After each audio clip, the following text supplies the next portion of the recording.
일본 만화사의 길이 남을 명작인 강철의 연금술사의 작가 아라카와 히로무의 신작인 소요사의 신작인 황천의 칠가이가 애니메이션화되었습니다. 만화계에선 일생일대 히트작이 나올 때 만신, 만화의 신이 내려온다는 표현을 하는데 이 작가는 그런 만신이 몇 번이나 내렸단 말이 나오는 작가죠. 이 작품도 마찬가지로 크게 히트한 작품인데요. 하지만 생각해보면 이게 좀 이상한 현상입니다. 왜냐하면 이야기의 밀도가 굉장히 높고 캐릭터의 선악 구별도 불분명해서 이해하기가 쉽지 않은 작품이기 때문이죠. 그런데 정작 보면 그런 건 상관없이 계속 보게 되는데요. 그 이유가 뭘까요? 저는 그 이유가 이 작품이 계속해서 두 가지를 부딪히기 때문이라고 봅니다. 그리고 이 대비를 부딪히며 독자들을 뒤흔들기 때문이죠. 이후부터는 작품에 스포일러가 있으니 정치에 주의하시길 바랍니다. 이 작품의 핵심 소재는 초자연적 존재인 츠가입니다. 이는 일본어로 한쌍, 짝을 의미하며 이건 단순한 설정이 아니라 이 작품 전체를 움직이는 규칙이기도 하지요. 1화에서 좌우님의 봉인을 풀 때 쓴 옥은 비익조 모형을 하고 있습니다. 이는 중국 당나라의 시인 백거이의 장안가에서 유래된 영원한 사랑의 상징을 말하는 새인데 암수가 각각 한 눈과 한 날개만 갖고 있기 때문에 한 쌍이 되어야 하늘을 날 수 있죠. 이 작품은 이렇듯 짝이라는 개념을 강조합니다. 모든 것은 짝이 있고 모든 것은 서로 부딪힌다. 이 말대로 이 작품은 항상 두 개를 붙여놓고 두 개를 충돌시키며 이야기를 전개하죠. 이걸 이항대립 구조라고 합니다. 쉽게 말하면 빛과 어둠, 선과 악처럼 서로 반대되는 두 가지를 맞세워 의미를 만드는 방식이죠. 이 작품은 그 구조를 살짝 비틀어서 아주 영리하게 활용하고 있어요. 사람은 본능적으로 논란이 되는 화제를 주목하니까요. 시나리오 작법에는 미지와 기지라는 개념이 있습니다. 미지는 모르는 것, 기지는 이미 아는 것. 좋은 작가는 이 두 가지를 잘 배치해서 관객의 긴장감을 극대화시키죠. 예를 들어 공포영화에서 관객은 문 뒤에 귀신이 있다는 걸 알지만 주인공은 모른 채 문을 열잖아요. 그게 바로 관객이 주인공보다 많이 알기 때문에 생기는 정보 격차, 기지로 인해 생기는 공포와 긴장감입니다. 다만 작가가 탁월한 것은 미지와 기지란 플롯을 세우는 방식이겠지요. 왜냐하면 일반적인 작법에선 독자들이 더 많이 알지만 작가는 이를 한 번 더 뒤틀어서 독자도 주인공과 같은 위치로 밀어내기 때문이죠. 처음에 유료가 말하는 용의 방귀는 우리 독자들에겐 아무리 봐도 비행운으로 보이죠. 말을 습격한 괴상한 소리를 내는 물체는 독자에겐 아무리 봐도 헬리콥터로 보인다. 이때 독자는 주인공보다 정보가 많다는 우월감을 느끼죠. 하지만 이내 당황이 됩니다. 갑자기 한 소녀가 나오더니 독자의 인지를 벗어난 이상한 능력을 발휘함으로써 독자에게 혼란을 주기 때문이죠. 이렇듯 작가는 독자를 안전한 위치에 두지 않고 혼란스럽게 만들어서 집중하게 만들죠. 이후 작중의 인물인 데라가 츠가이를 확인함으로써 이상한 힘의 정체를 알게 되지만 여기서 독자들은 또 다른 미지에 몰립니다. 데라는 왜 총을 쓰는 거지? 어떻게 이 사람만 츠가이를 볼 수 있는 거지? 이런 식으로 독자들은 미지와 기지를 동시에 겪게 되지요. 이런 식으로 이 작품은 단순한 미지와 기지가 아니라 기지의 배신과 인식의 전복으로 판을 크게 흔들어 버립니다. 유루가 가장 잘 안다고 믿었던 아사가 츠가이라는 본성을 독자에게 드러내고 낯선 침입자가 진짜 아사임을 주장하는 순간 마을 입구의 석성이란 기지의 사물이 좌우님이란 미지의 츠가이로 현현하면서 유루가 알던 세상과 인식은 무너져 버리죠. 가장 안전한 기지의 영역이 가장 공포스러운 미지로 변모할 때 사람은 크게 혼란스러워합니다. 그리고 독자들은 눈치채지요. 내가 이 이상한 세계관에 빠져들었구나. 이쯤 되면 작품을 보면서 생기는 의문을 다시 한번 파헤치고 싶을 테니까요.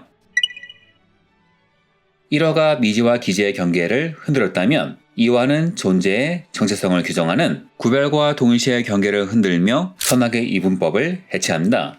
제 친구의 경우 유래의 감정이 스위치처럼 껐다 켜졌다 하는 것이 이해가 안 된다고 말하더군요. 이는 유래의 행동 패턴 때문입니다. 일반적인 만화에서 적과의 싸움이 목숨을 노리는 사투라면 유래 전투는 자신에게 익숙한 사냥이지요. 오늘 먹을 양식을 확보하기 위해 내 목숨을 노리는 암살자를 제거하기 위해 발을 쏘아 기동력을 빼앗고 팔을 노리는 일상의 업무. 동물이 눈치채지 않도록 살기를 최대한 지우고 일상과 같이 수행해야 하는 업무. 다시 말해 유래 사냥은 우리가 무슨 일을 할 때 머릿속에 스위치를 넣어 구별을 짓는 것과 마찬가지라는 거예요.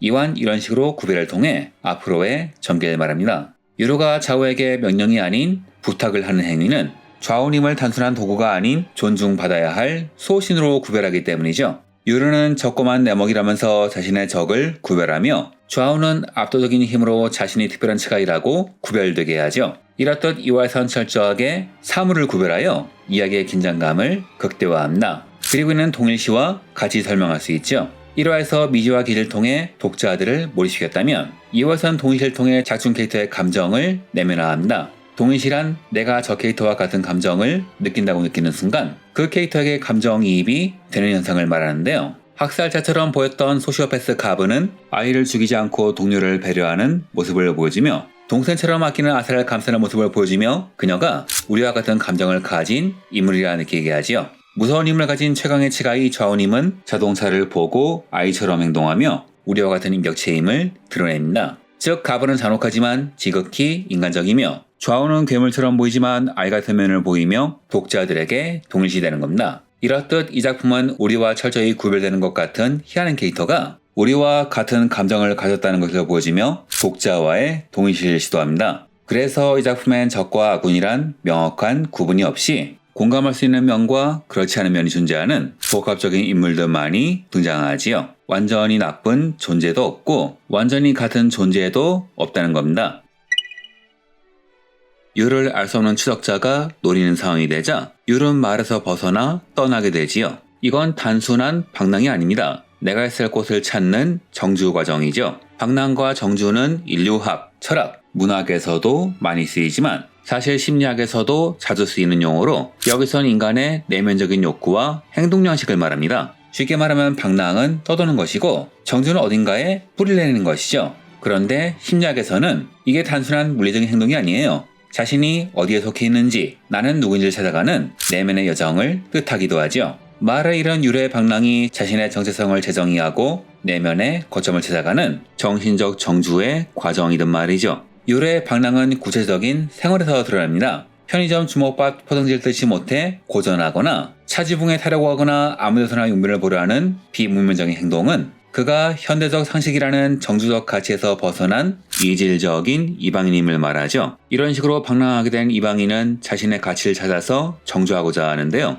율은 이런 불안한 상황에서 아사와의 재회 및 진실 확인이란 목표를 자신의 정주적 가치로 재설정합니다. 이 순간부터 문명에 휘둘리던 유르는 마을에서의 냉정한 사냥꾼으로 되돌아가지요. 이는 방황하는 사람은 명확한 지향점이 생겼을 때 심리적 안정을 찾을 수 있음을 보여주는 겁니다. 이외에도 이 에피소드는 여러 가지를 통해 방랑과 정주를 구현하고 있어요. 사실상 떠돌며 임무를 수행하던 데라는 하나와의 위장 결혼을 통해서 정주하려고 하고 산에서 길을 잃고 방황하던 유르의 어머니는 마을이란 폐쇄적 공간에서 가족과의 관계를 통해서 정주를 실천하죠. 이는 우리에게도 하나의 교훈을 주는데요. 우리가 정주한다는 것은 좋은 집을 사는 것만이 아니라 그 집의 구성원과 제대로 된 관계를 만들어야 한다는 것을 말하는 겁니다. 즉 여러 구성원이 방랑을 마치고 구성원과의 관계를 재구성하는 에피소드라 보시면 되겠네요. 그런데 여기서 한 가지 눈여겨볼 점이 있습니다. 이 작품에서 방랑하는 존재들은 전부 자신만의 장르와 방식으로 세상을 이해하고 있어요. 율은 현대 문명을 사냥터로 이해하고 대란 인물한 틀로 세상을 바라보고 율의 어머니 가족이란 틀로 세상을 바라보죠. 사람은 누구나 자신만의 세상을 이해하는 틀이 존재하고 그 틀 밖의 것은 쉽게 받아들이지 못합니다. 이 작품이 나중에 던지는 질문이 바로 이거죠. 과연 내가 이해하는 방식이 옳은 걸까? 나는 어떤 답을 찾아서 방랑을 마치고 정주를 해야 하는 걸까? 이 답은 4화에서 나옵니다.